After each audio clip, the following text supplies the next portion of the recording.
Hoje, você vai aprender sobre a história da Igreja como você nunca viu antes. Vamos explorar a fascinante trajetória da Igreja primitiva, o surgimento e influência da Igreja Católica, como também a ascensão do movimento evangélico. Você aprenderá cada fase que a Igreja passou desde os primeiros cristãos, enfrentando perseguições até a revolução espiritual que contemplamos nos dias atuais. Cada fase traz uma história de fé, desafios e triunfos. Fique conosco até o final e tenho certeza que você vai ser impactado como essas 3 etapas que moldaram o cristianismo e continuam a influenciar o mundo hoje. Para compreender os detalhes dessa história, é necessário retornar às origens do cristianismo. Na plenitude dos tempos, quando o universo aguardava ansiosamente pelo cumprimento das antigas profecias, o Verbo Eterno se fez carne. Nasceu em Belém da Judéia, como predisseram os profetas. O Filho de Deus, revestido de humildade, veio ao nosso mundo. O apóstolo João nos revela que ele habitou entre nós, cheio de graça e verdade, como o Emanuel, o Deus conosco. O Criador do cosmos vestiu-se de humanidade, calçou as sandálias do homem comum, caminhou em meio ao pó das nossas estradas, compartilhou do nosso pão, bebeu da nossa água e sentiu em sua própria carne as dores e angústias que carregamos. Ele não só experimentou nossas aflições, mas também levou sobre si, no madeiro, todos os nossos pecados, conforme Isaías profetizou. E ao terceiro dia, ressuscitou em glória, trazendo consigo a justificação para todos os que nele crerem. A chegada do Messias ao mundo foi o ponto culminante de uma confluência única de culturas e poderes. A sabedoria helênica, a força romana e a fé dos judeus prepararam o caminho para o Salvador. Quando Jesus nasceu, a Palestina estava sob o jugo de Roma, e logo sua vida foi ameaçada pelo ciúme cruel de Herodes, o Grande. José, avisado em sonho, fugiu com Maria e o menino para o Egito, onde permaneceram até a morte do impiedoso rei. De volta à terra de Israel, estabeleceram-se em Nazaré, uma cidade pequena e aparentemente insignificante, onde Jesus cresceu como o filho de um carpinteiro, aprendendo o ofício de seu pai terreno. Aos 30 anos, Jesus iniciou seu ministério público, não como um rei terreno, mas como o servo sofredor, cumprindo mais uma vez as Escrituras. Ele se apresentou ao Jordão, onde foi batizado por João Batista, identificando-se com os pecadores que veio redimir. Nesse gesto, o Cordeiro de Deus, sem pecado, tomou sobre si a missão de salvar a humanidade, inaugurando a nova aliança entre Deus e os homens. Ali no Jordão, o céu testemunhou algo extraordinário. Enquanto Jesus orava, os céus se abriram e a voz do Pai ecoou com majestade: "Este é o meu Filho amado, em quem me agrado." Nesse instante sagrado, o Espírito Santo desceu sobre ele em forma de pomba, investindo-o com poder celestial para o início de seu ministério redentor. Do Jordão, o Espírito conduziu Jesus ao deserto, onde ele jejuou por 40 dias e 40 noites. Após o deserto, Jesus, cheio do Espírito Santo, dirigiu-se para a Galileia e em Nazaré, a cidade onde havia crescido, entrou na sinagoga. Ali, ele tomou o rolo do livro de Isaías e, com autoridade divina, leu: "O Espírito do Senhor está sobre mim, porque me ungiu para pregar boas novas aos pobres. Enviou-me para proclamar liberdade aos presos e recuperação da vista aos cegos, para libertar os oprimidos e proclamar o ano da graça do Senhor." Às margens do mar da Galileia, em uma manhã aparentemente comum, o chamado de Jesus ecoou através das ondas, mudando para sempre o destino de 12 homens. Homens comuns, que passavam os dias lançando redes ao mar e coletando impostos, foram repentinamente chamados para um propósito eterno. Jesus, com um olhar que penetrava a alma, chamou cada um pelo nome, dizendo: "Vinde após mim, e eu vos farei pescadores de homens." Entre os escolhidos estavam Simão Pedro e seu irmão André, João e Tiago, filhos de Zebedeu, que imediatamente deixaram suas redes e seguiram o Mestre.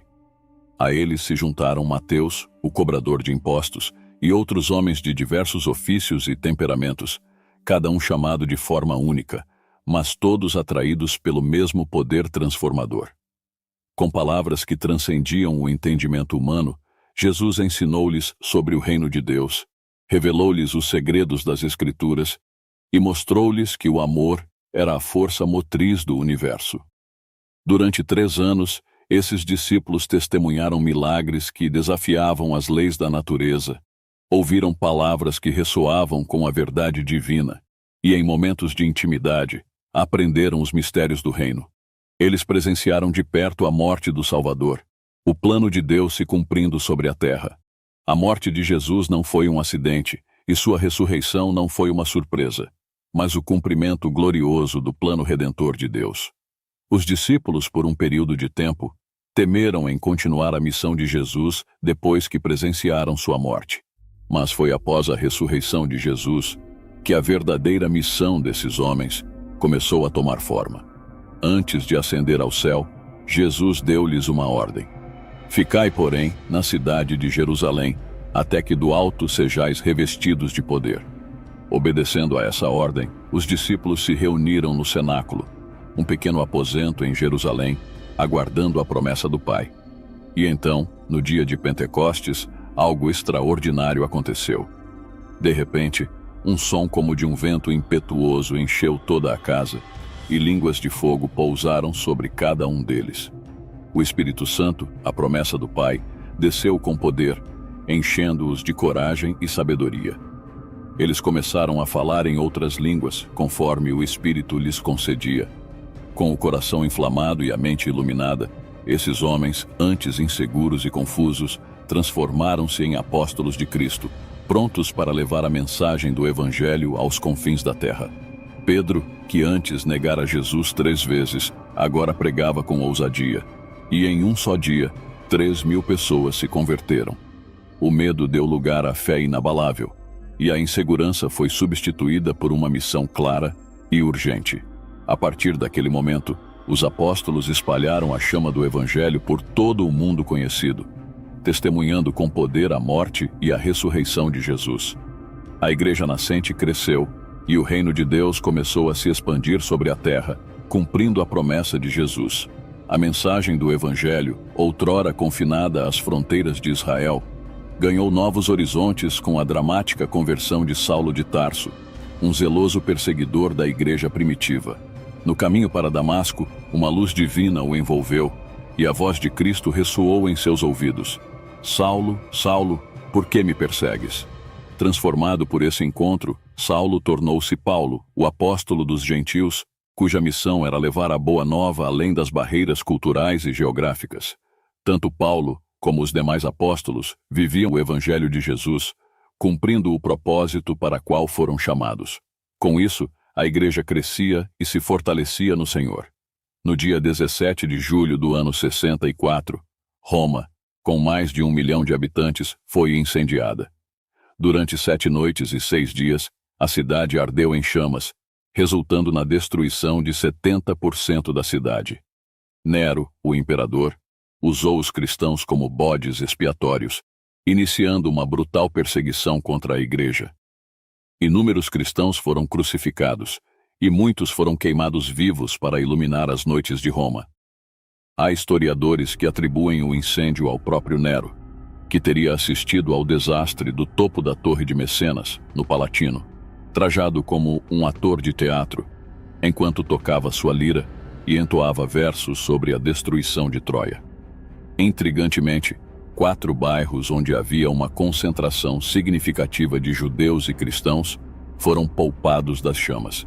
Nero, aproveitando-se da situação, culpou os cristãos pela tragédia, desencadeando uma perseguição brutal contra eles.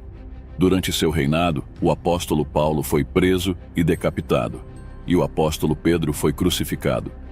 As atrocidades cometidas contra os cristãos nesse período foram indescritíveis. Inúmeros cristãos foram amarrados a postes e queimados vivos para iluminar as praças e jardins de Roma durante a noite.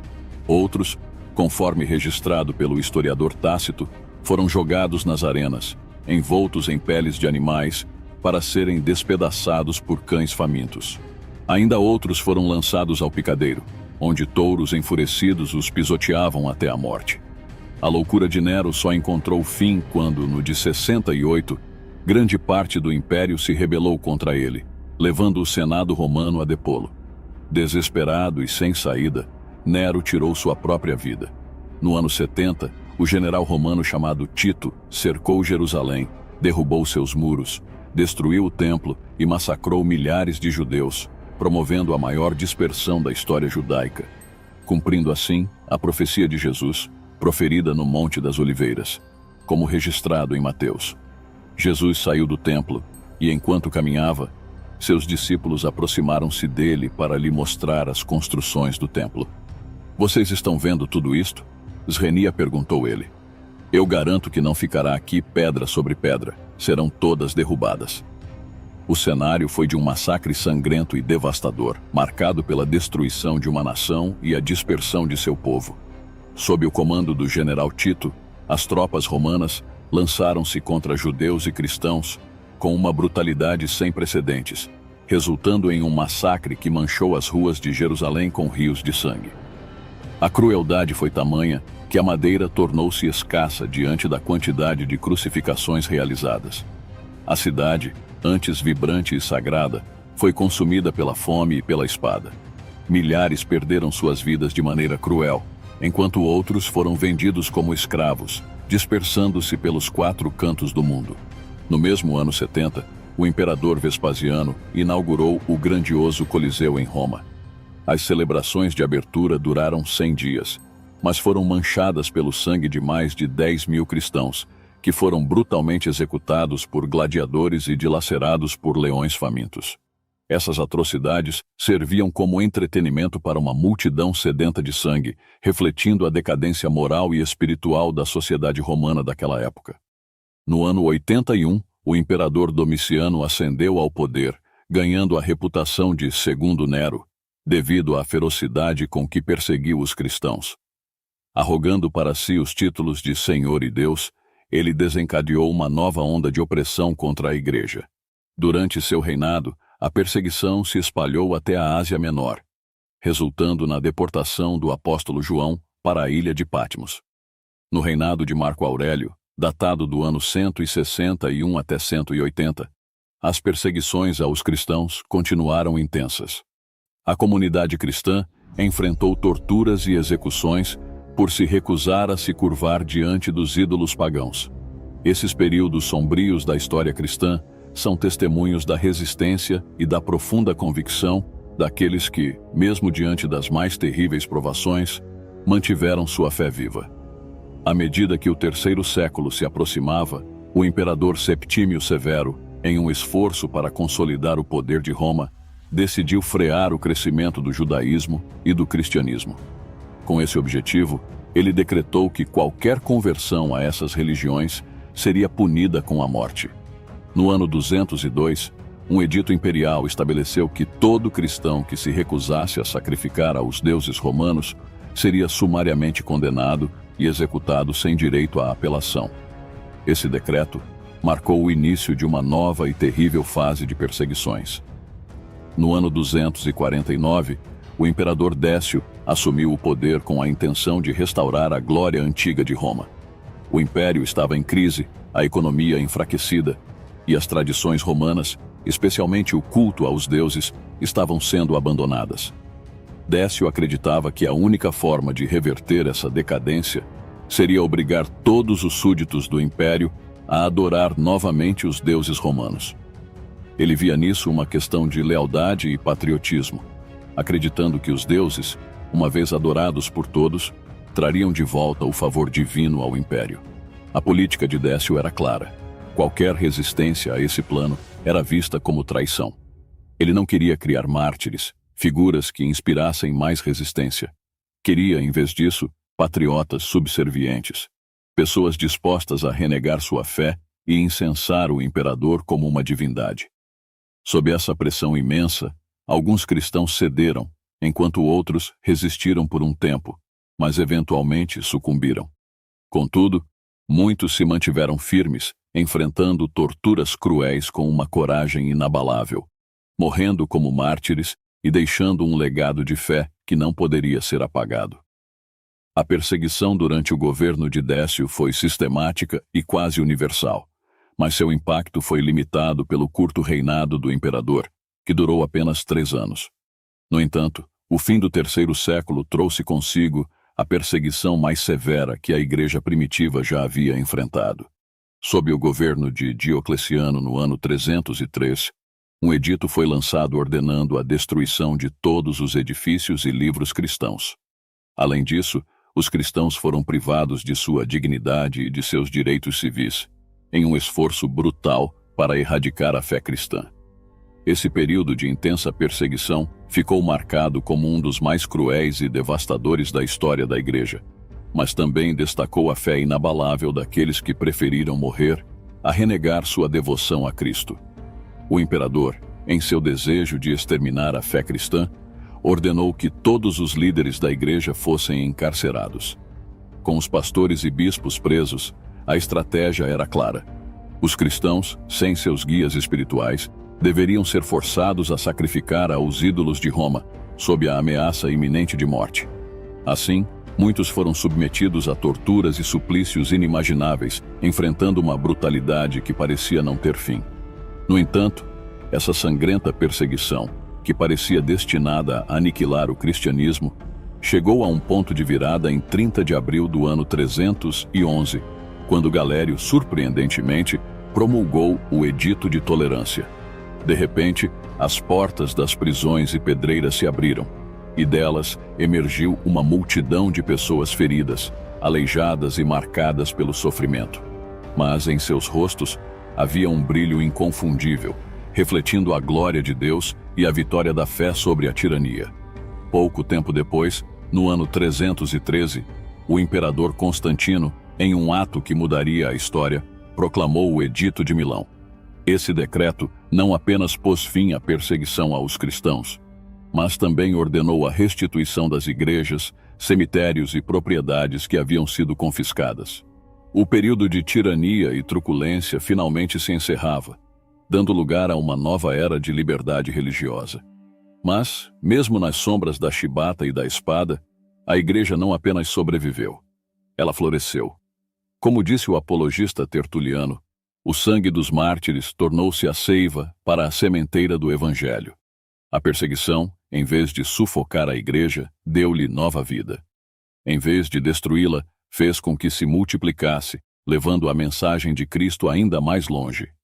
O imperador Constantino, com o Edito de Milão, concedeu liberdade de culto aos cristãos e, no ano 380, o imperador Teodósio I, através do Edito Tessalônico, proclamou o cristianismo religião oficial do Império Romano, marcando uma transformação radical na vida da Igreja. O que antes era um caminho de sacrifício e martírio, tornou-se uma estrada pavimentada com privilégios e honrarias.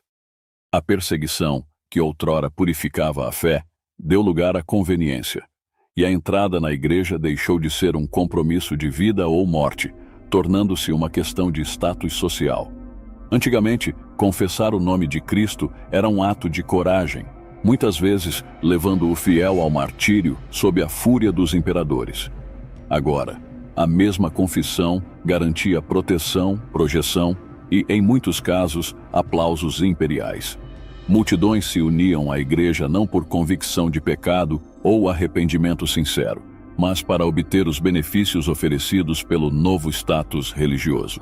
Com essa nova afluência, a Igreja absorveu também uma bagagem pesada de paganismo. Aqueles que vinham em busca de vantagens traziam consigo suas crenças politeístas, o que levou a uma rápida paganização da fé cristã. Não demorou para que heresias começassem a se infiltrar na doutrina, corrompendo a pureza do Evangelho e distanciando a Igreja dos ensinamentos dos apóstolos. A aliança entre a Igreja e o Estado trouxe outra complicação grave. O imperador passou a ser tanto o chefe da Igreja quanto do Estado. Essa união de poderes enfraqueceu a autoridade espiritual da Igreja, que, em busca de preencher esse vazio, se voltou para o poder econômico e político. A Igreja tornou-se rica e influente, mas perdeu a essência da vida abundante em Cristo. Embora tivesse dinheiro e a bênção dos imperadores, faltava-lhe o verdadeiro poder espiritual e a aprovação do céu. No início do século VII, o imperador Focas concedeu ao bispo de Roma, Gregório I, o título de Bispo Universal, Uma honra que, surpreendentemente, Gregório recusou, declarando que quem aceitasse tal título deveria ser considerado um anticristo. Porém, apenas 3 anos depois, no ano 607, Bonifácio III aceitou esse título, inaugurando oficialmente a instituição do papado. Foi a partir desse momento que a Igreja Romana começou a se estabelecer sob a liderança do Papa.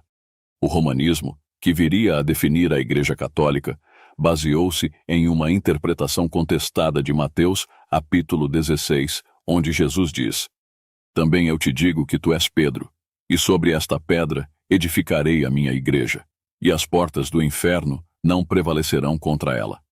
No entanto, o significado dessa pedra tem sido alvo de intensos debates ao longo dos séculos, gerando 3 principais interpretações.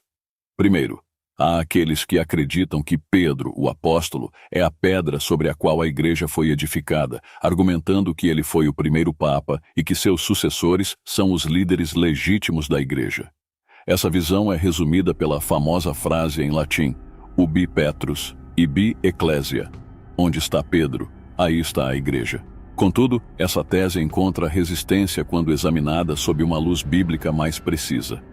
A palavra Pedro, do grego Petros, significa um fragmento de pedra, algo pequeno e movível. Já a palavra pedra, do grego Petra, refere-se a uma rocha sólida, inabalável, um termo frequentemente usado nas Escrituras para descrever Deus. Nesse contexto, parece que Jesus estava fazendo uma distinção.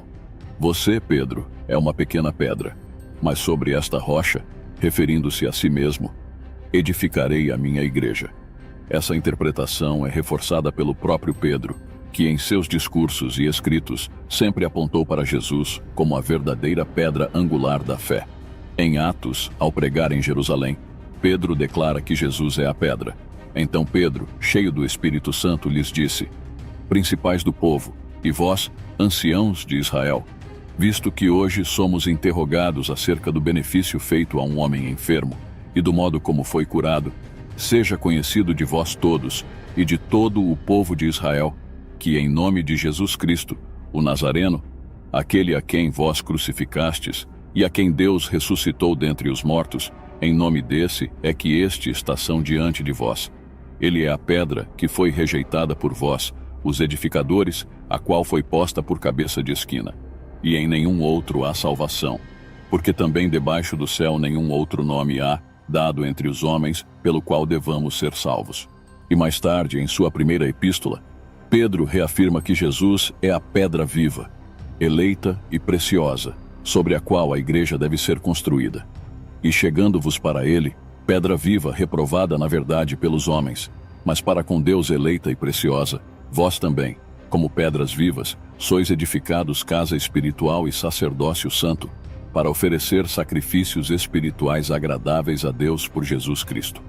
Por isso também na Escritura se contém: "Eis que ponho em Sião a pedra principal da esquina, eleita e preciosa, e quem nela crer não será confundido." Diante dessas evidências bíblicas, é claro que a interpretação de que Pedro é a pedra sobre a qual a igreja foi edificada não se sustenta. Jesus Cristo é o verdadeiro fundamento da igreja. Ele é o seu fundador, o seu dono, o seu edificador e o seu protetor. É difícil compreender como algumas pessoas conseguem se ofender quando afirmamos que Cristo é a pedra e não Pedro, sendo que em Cristo fomos edificados para a glória de Deus. Durante a formação da Igreja Romana, o papado, uma instituição que ainda hoje exerce considerável influência, foi solidificado através de práticas que incluíam não apenas interpretações bíblicas questionáveis, mas também o uso de documentos de autenticidade duvidosa. Esse processo começou a tomar forma especialmente no século IX, quando o Papa Nicolau I reforçou a autoridade papal, utilizando uma série de documentos forjados, conhecidos como Pseudo-Isidoro. Esses textos visavam provar que o papado era uma instituição que remontava aos tempos apostólicos, algo que foi incorporado ao direito canônico e usado por cerca de 600 anos para justificar a supremacia papal, tanto sobre a Igreja quanto sobre o Estado. Segundo esses documentos espúrios, A Sé romana era considerada a cabeça, o coração, a mãe e a cúpula de todas as igrejas, não estando sujeita a nenhum tribunal terreno. O poder da Igreja Católica atingiu seu ápice no século VIII, quando Carlos Magno, em 774, doou vastas extensões de terra à Igreja, criando assim o Sacro Império Romano. O papado não apenas centralizou o poder político e religioso, mas também perseguiu com rigor aqueles que ousavam desafiar sua autoridade. O Papa tornou-se uma figura soberana não apenas na esfera religiosa, mas também na economia e na política. A Igreja, corrompida pelo poder, afastou-se da simplicidade e pureza do Evangelho, introduzindo práticas e doutrinas que não encontravam respaldo nas Escrituras, como a veneração de relíquias, a exaltação de Maria, a doutrina do purgatório, a venda de indulgências e a transubstanciação, entre outras. Desde o século V até o século XV, a Igreja passou por um período de profunda ignorância espiritual e de escuridão teológica, pois se afastou drasticamente dos ensinamentos bíblicos. A Igreja Romana, durante mais de um milênio, manteve a Europa em uma era de escuridão espiritual, dominando não apenas a fé, mas também a economia, as artes, a ciência e a política. Nos séculos XIV e XV, o movimento cultural da Renascença, que surgiu no norte da Itália, começou a enfraquecer esse domínio. Esse período foi marcado por uma redescoberta dos textos clássicos e do Novo Testamento no grego original, revelando distorções que haviam sido introduzidas no cristianismo.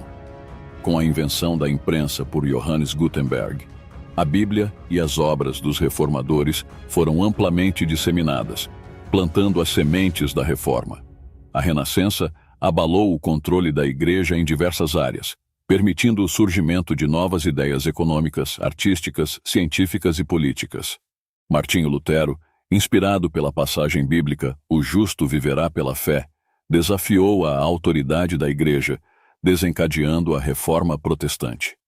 Esse movimento representou o início do fim do controle absoluto da Igreja Romana, libertando a fé cristã e permitindo um retorno às verdades bíblicas e ao Evangelho puro, ensinado pela Igreja primitiva. No século XVI, a Europa presenciou a Reforma Protestante. Contudo, antes de Martinho Lutero, 3 corajosos homens prepararam o terreno para esse movimento. John Wycliffe, Jan Hus e Girolamo Savonarola enfrentaram a Igreja Romana com um compromisso inabalável à verdade bíblica, pagando com suas vidas.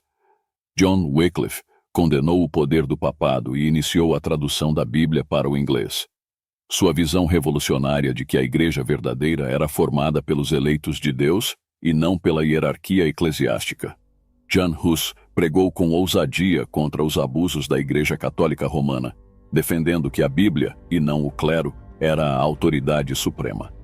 Sua resistência levou-o à fogueira em 1415, mas sua profecia sobre uma águia que a Igreja não poderia silenciar se cumpriu um século depois com Lutero. Girolamo Savonarola denunciou a corrupção do clero, rejeitando até mesmo uma oferta de cardeal do Papa. Suas pregações transformaram sua cidade, mas o levaram à morte na fogueira em 1498.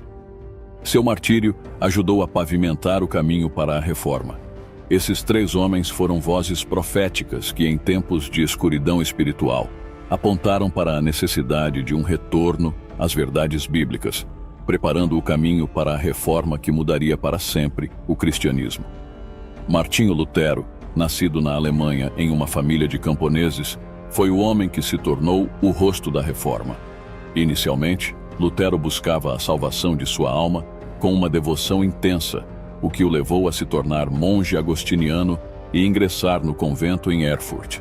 Sua vida mudou drasticamente quando, aos 29 anos, foi impactado pelo texto de Romanos, capítulo 1, versículo 17, que diz: "O justo viverá pela fé". Essa descoberta o levou à doutrina da justificação pela fé, que se tornou o pilar central de sua teologia. O estopim para o movimento reformista ocorreu quando o Papa Leão X iniciou a construção da Basílica de São Pedro, financiada pela venda de indulgências. Johannes Tetzel, um emissário do Papa, foi enviado à Alemanha para vender essas indulgências, prometendo ao povo uma redução das penas do purgatório. Lutero, indignado com essa prática que ele considerava uma deturpação da verdade bíblica, decidiu agir. No dia 31 de outubro de 1517, ele afixou nas portas da igreja de Wittenberg as famosas 95 teses, nas quais denunciava os abusos das indulgências e outras práticas da igreja que estavam distantes dos ensinamentos apostólicos. Essas teses representaram um golpe no poder do papado e na estrutura da igreja que havia se afastado da fé autêntica. Lutero argumentava que a igreja não tinha o direito de se interpor entre o homem e Deus, vendendo o perdão dos pecados. Como resultado, ele foi excomungado pelo Papa. Em 1521, Martinho Lutero enfrentou a Dieta de Worms, onde foi pressionado a renegar seus ensinamentos sob ameaça de morte. Com coragem, ele se recusou a agir contra sua consciência, declarando que só mudaria de posição se fosse convencido pelas Escrituras. Após o evento, Lutero foi protegido por aliados e dedicou mais de uma década à tradução do Novo Testamento para o alemão, tornando o Evangelho acessível ao povo. Em 30 anos, a reforma liderada por Lutero transformou a igreja na Alemanha e se espalhou por toda a Europa, moldando o cristianismo para sempre. A reforma protestante representou um dos movimentos mais impactantes na história da igreja cristã, desafiando os dogmas estabelecidos pelo catolicismo romano e restaurando as doutrinas fundamentais da fé apostólica. Os reformadores, movidos pelo desejo de purificar a igreja, estabeleceram 5 princípios essenciais que guiaram essa transformação espiritual e teológica. Primeiramente, reafirmaram a supremacia das Escrituras. A Bíblia foi declarada como a única regra infalível e suficiente de fé e prática, superior a qualquer tradição ou autoridade eclesiástica. Esse princípio, que se tornou a espinha dorsal da Reforma, confrontava diretamente a prática da Igreja Católica de elevar as tradições e decretos conciliares ao mesmo nível das Escrituras. Além disso, os reformadores sublinharam que a salvação é obtida exclusivamente pela fé em Cristo, e não pelas obras. Eles rejeitaram a ideia de que boas ações poderiam contribuir para a salvação, reafirmando que esta é uma dádiva divina e merecida, recebida somente pela fé. Essa doutrina, fundamentada em passagens bíblicas como Efésios capítulo 2, versículos 8 e 9, e Romanos capítulo 1, versículo 17, deixou claro que a salvação é um dom gratuito de Deus, inacessível através de qualquer esforço humano. Outro pilar central da Reforma foi a reafirmação de que a salvação é pela graça. Em contraste com o ensino da Igreja Romana, que implicava na necessidade de mérito humano para a obtenção da salvação, os reformadores ensinaram que a graça de Deus é totalmente imerecida. Como afirmado nas Escrituras, o salário do pecado é a morte, mas a graça de Deus nos concede a salvação que não merecemos, uma demonstração clara do amor e misericórdia divinos. O movimento reformador também desafiou a doutrina católica que considerava o Papa como o sumo pontífice ou mediador supremo. Com base na doutrina bíblica, os reformadores declararam que apenas Cristo é o mediador entre Deus e os homens, conforme descrito em 1 Timóteo capítulo 2, versículo 5, e João capítulo 14, versículo 6. Porque há um só Deus e um só mediador entre Deus e os homens, Jesus Cristo homem. Disse-lhe Jesus: Eu sou o caminho, e a verdade e a vida. Ninguém vem ao Pai senão por mim. Os reformadores negaram qualquer papel intercessor a Maria, aos santos ou aos anjos, enfatizando que tal prática era uma usurpação do ofício exclusivo de Cristo. Por fim, os reformadores destacaram que toda a glória pertence somente a Deus. Qualquer honra dada ao homem foi considerada vaidade, idolatria e uma abominação aos olhos de Deus. Eles ensinaram que o propósito supremo da vida humana é glorificar a Deus e encontrar alegria nele. O conceito de uma hierarquia espiritual rígida, com clérigos e leigos, foi abolido, sendo substituído pela doutrina do sacerdócio de todos os crentes. Com o véu do templo rasgado, todos os que creem em Cristo agora têm livre acesso à presença de Deus. Esses 5 princípios, a supremacia das Escrituras, a salvação pela fé, a graça de Deus, o papel exclusivo de Cristo como mediador e a glória somente a Deus, formam o núcleo do pensamento reformado, moldando a teologia e prática cristã por séculos e permanecendo fundamentais para milhões de crentes em todo o mundo até os dias de hoje. Depois disso, começou o movimento da Contra-Reforma, um vigoroso movimento da Igreja Católica. Surgiu como uma reação direta à Reforma Protestante, com o objetivo de reverter o avanço do protestantismo e reafirmar a supremacia da Igreja Romana. Este esforço foi marcado por uma série de medidas estratégicas e muitas vezes implacáveis que moldaram o cenário religioso e político da época.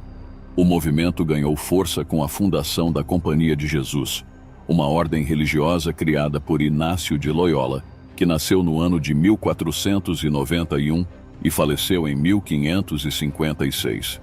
A Companhia de Jesus, conhecida por sua disciplina e devoção, foi estabelecida com a missão de recuperar os que haviam se afastado da Igreja Católica e fortalecer a presença romana na Europa. A ética jesuítica, frequentemente resumida na máxima "os fins justificam os meios", permitiu à ordem usar táticas severas e eficazes para combater a reforma. A lealdade incondicional ao Papa e o envolvimento direto na Inquisição foram marcas registradas da Companhia. O Concílio de Trento, iniciado em 1545 e que se estendeu por 18 anos, também desempenhou um papel crucial na Contra-Reforma. Este concílio forneceu uma declaração abrangente da doutrina católica, reafirmando a oposição à teologia protestante. Durante os encontros, a Igreja Católica oficializou a inclusão dos livros apócrifos no cânon bíblico, um passo estratégico para apoiar doutrinas que não eram sustentadas pelas escrituras protestantes. O concílio também reviveu a ideia medieval de que a força poderia ser utilizada contra a heresia, incentivando governos a perseguir e reprimir os protestantes. O braço executivo da Contra-Reforma foi, sem dúvida, a Inquisição. Este organismo não só reprimiu o protestantismo na Espanha e na Itália, mas também expandiu sua influência para outros países, como Portugal e França. O impacto da Inquisição foi tão severo que até mesmo no Brasil, no século XVIII, as práticas inquisitoriais se manifestaram, esmagando a presença protestante e censurando ideias dissidentes. Outro instrumento significativo de controle foi o Índice de Livros Proibidos, uma lista que condenava publicações que não estavam de acordo com a doutrina católica. O índice incluía todas as obras protestantes e versões da Bíblia que não fossem a Vulgata Latina, suprimindo a liberdade intelectual e a inovação. Em um período em que a Igreja Romana se posicionou contra o avanço do conhecimento, a repressão se estendeu ao campo das ideias e da pesquisa, especialmente na Itália e na Espanha. O obscurantismo religioso e cultural promovido pela Igreja Católica se tornou uma barreira ao progresso intelectual e científico, moldando a história da Europa com um legado de censura e controle. Assim, a Contra-Reforma não apenas enfrentou o protestantismo com fervor, mas também perpetuou um período de retrógrado controle e repressão que influenciou profundamente o desenvolvimento do pensamento e da cultura na Europa. O período que se seguiu à Reforma Protestante foi marcado por uma turbulência sem precedentes, onde as batalhas se desenrolaram tanto no campo teológico quanto na esfera física. Na Alemanha, o conflito entre católicos e protestantes tomou a forma da Guerra dos 30 Anos, que se estendeu de 1618 a 1648. Esta guerra devastadora resultou na morte de milhões de pessoas e só encontrou seu fim com a Paz de Westfália. No período que se estendeu do início do século XVIII até a Revolução Francesa, em 1789, a Inglaterra parecia mergulhada em uma escuridão espiritual e moral. O cristianismo, outrora uma força vibrante e transformadora, parecia ter perdido seu vigor. Apesar das pregações moralmente exortativas, as ruas estavam saturadas de comportamentos imorais e desrespeitosos. As trevas espirituais se estendiam por todos os segmentos da sociedade, da corte à igreja, das áreas urbanas às rurais. afetando tanto ricos quanto pobres. O cristianismo havia se tornado objeto de zombarias, uma crença desacreditada e considerada uma mera ficção pela maioria. A fé na inspiração das Escrituras estava em declínio acentuado. A grande maioria dos bispos estava composta por homens que, desprovidos de verdadeira espiritualidade, estavam mais interessados em prazeres mundanos. A nação estava imersa em um período de desespero. A criminalidade e a diversão desenfreada dominavam a sociedade. Em Londres, 1 em cada 6 casas funcionava como prostíbulo. Uma densa nuvem de apatia espiritual pairava sobre a Inglaterra, refletindo uma crise profunda e abrangente. O século XVIII foi um período de crise para a Igreja na Europa. O racionalismo e suas implicações filosóficas estavam em ascensão. A vergonha e o desprezo pela Bíblia estavam se espalhando entre os religiosos. A vida piedosa parecia ter desaparecido, e muitos previam a falência iminente da Igreja protestante. Sermões frios eram proferidos para audiências vazias, e o cenário geral era sombrio, com a Igreja parecendo um vale de ossos secos. Entretanto, Deus sempre preservou um remanescente fiel, e foi o movimento morável que acendeu a chama da esperança. Assim, quando a Igreja estava profundamente adormecida, 2 jovens, verdadeiros gigantes da fé, ergueram-se na Inglaterra, George Whitefield e John Wesley. Como tochas acesas, eles incendiariam os campos espirituais, despertando a Igreja das cinzas e revitalizando-a com o poder do Espírito Santo. Assim, começou os reavivamentos do século XVIII. O Deus que realizou milagres no passado, como abrir o Mar Vermelho e fazer cair maná do céu, também agiu com poder na Inglaterra do século XVIII, ressuscitando uma igreja aparentemente desolada. Este Deus, que já havia operado maravilhas em tempos antigos e em lugares como Jerusalém e Samaria, fez cair a chuva serôdia do Espírito sobre uma terra espiritualmente árida. No centro desse avivamento estavam John Wesley e George Whitefield. Wesley, inicialmente frustrado com seu ministério na Geórgia, retornou à Inglaterra e foi profundamente impactado por uma experiência espiritual.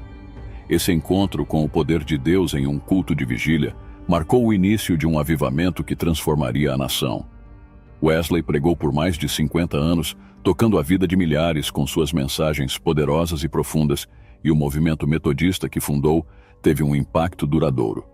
Whitefield, por sua vez, começou seu ministério com um impacto imediato e profundo. Conhecido como o príncipe dos pregadores ao ar livre, ele atraiu multidões de até 20.000 pessoas, pregando incessantemente durante 35 anos. Sua habilidade em tocar corações e a sua dedicação incansável foram reconhecidas, e ele teve uma profunda relação de respeito e amizade com Wesley, apesar das diferenças teológicas. A influência desse avivamento foi tão significativa que ajudou a evitar os desastres que a Revolução Francesa trouxe para a França. Enquanto a Revolução cortou a cabeça da nobreza francesa, a Inglaterra, sustentada pelo avivamento espiritual, sofreu menos impactos negativos. A Revolução Francesa promoveu um novo modo de pensar que exaltava o homem em lugar de Deus e a razão em lugar da revelação. No entanto, o avivamento inglês foi uma força poderosa contra essa maré de secularização e irreligiosidade. Esse movimento não apenas reanimou a igreja inglesa, mas também moldou a história e a sociedade de maneira duradoura, demonstrando que mesmo nas épocas mais sombrias, a intervenção divina pode trazer renovação e esperança. Entre os anos de 1735 e 1740, Northampton, Massachusetts, foi o epicentro de um reavivamento espiritual notável liderado por Jonathan Edwards. Edwards, aclamado como o maior teólogo e filósofo dos Estados Unidos, sentia um profundo descontentamento com a falta de frutos em seu ministério e clamou a Deus por um derramamento do Espírito Santo. Sua fervorosa oração resultou em um avivamento transformador, trazendo uma nova unção ao seu ministério. O impacto foi imediato e profundo.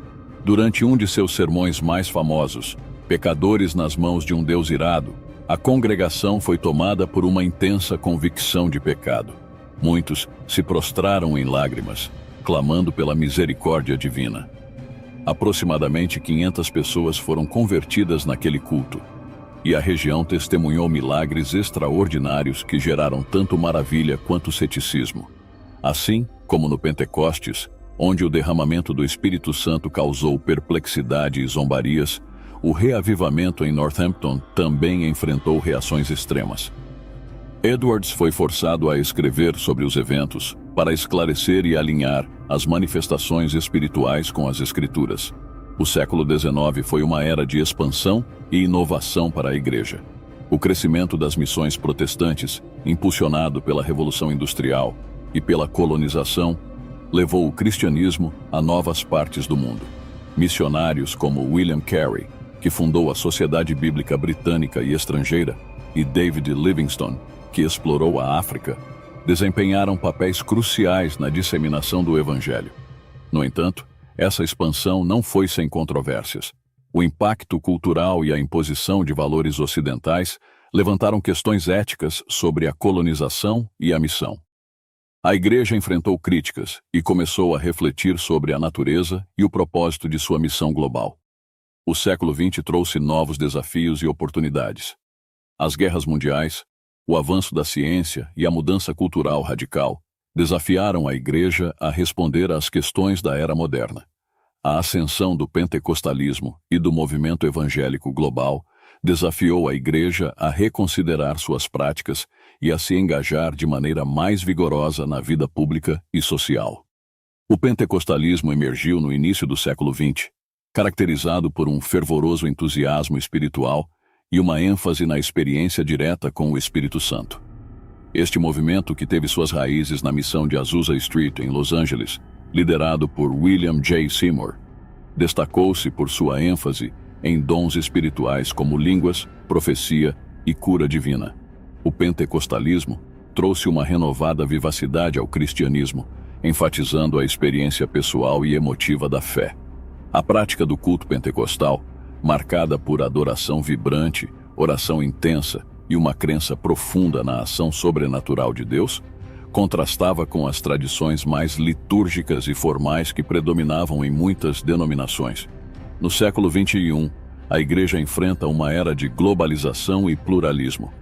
A diversidade de denominações e a crescente secularização em muitas partes do mundo desafiam a Igreja a se reinventar e a responder às necessidades de uma sociedade em rápida mudança. A Igreja também se vê confrontada com a necessidade de se conectar com uma geração que muitas vezes é cética em relação às instituições tradicionais. Em meio a isso, surgem novas formas de adoração, ministério e envolvimento comunitário que refletem a adaptação contínua da fé cristã. Desde a era dos apóstolos, a Igreja tem sido um testemunho de transformação e perseverança. Apesar das dificuldades e das mudanças constantes, a busca pela verdade e pela missão de compartilhar o Evangelho permanece no coração da fé cristã. A história da Igreja é um lembrete poderoso de que, através de todos os desafios e avanços, o chamado para a renovação espiritual e a missão continua a ser um farol de esperança e transformação para o mundo. A história da Igreja é a prova de que Cristo tem o controle sobre seu povo, e por mais que o inimigo tente afastar os filhos de Deus da verdade, o Espírito Santo traz luz, sabedoria, avivamento sobre os filhos de Deus para que a verdade venha a prevalecer. Pois, conforme diz nas Escrituras, nada pode impedir o agir de Deus. O propósito de Deus é que todos chegam ao conhecimento da verdade e venham a se arrepender de seus pecados para serem justificados e receber vida eterna. Hoje, você ainda tem a oportunidade, ainda dá tempo de se arrepender, creia em Jesus. Confesse Ele como seu Salvador. Permita-se ser transformado pelo Espírito Santo para que você viva em novidade de vida. Não deixe para amanhã o que você pode fazer hoje. Jesus está esperando você para te receber. Acredite.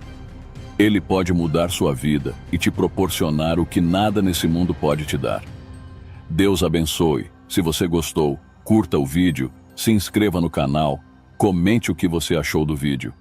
Deus abençoe. Até o próximo vídeo.